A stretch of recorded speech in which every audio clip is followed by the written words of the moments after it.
Bonjour! Est-ce que tu te donnes corps et âme pour ton enfant? Mais tu as quand même l'impression de finir par craquer. Eh bien, aujourd'hui, je veux t'aider à comprendre pourquoi tu ressens ça. Et surtout, comment t'offrir plus de douceur pour ne pas t'oublier dans ta parentalité. Alors, mon nom est Nathalie Landry et je suis coach en parentalité consciente. J'aide les parents à s'accompagner eux-mêmes avec bienveillance pour pouvoir accompagner leur enfant sans s'épuiser. Alors, quand on donne tout, on oublie souvent d'emplir sa propre tâche, pardon. Nos limites, c'est pas un échec. Nos limites, c'est un signal précieux. Un signal qui veut dire, prends donc soin de toi un peu, ma grande. Va te faire donner un petit massage. Fais garder le petit. Va prendre un bon café avec ta meilleure amie. Ou, prends donc une petite journée de magasinage pour toi.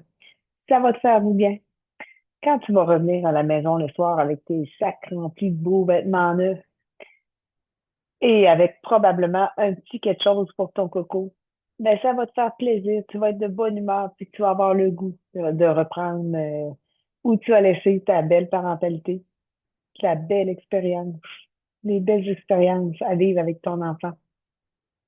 L'important, les parents, c'est d'apprendre à vous déposer de temps en temps.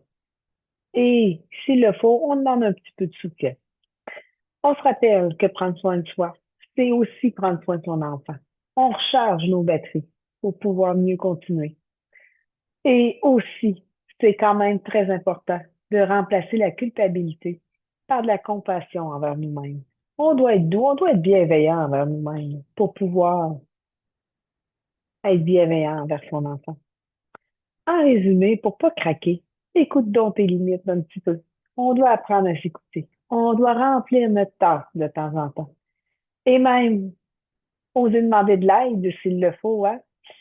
Allô, allô, maman, est-ce que tu peux t'occuper des enfants en fin de semaine? J'ai besoin de prendre soin de moi. Ou tout simplement aller chercher un coach ou peu importe, en discuter avec ta sœur, ça peut être assez là, de raconter ce qu'on vit et de dire comment on peut trouver ça difficile des fois. Juste d'évacuer notre émotion, ça peut nous aider à bien continuer.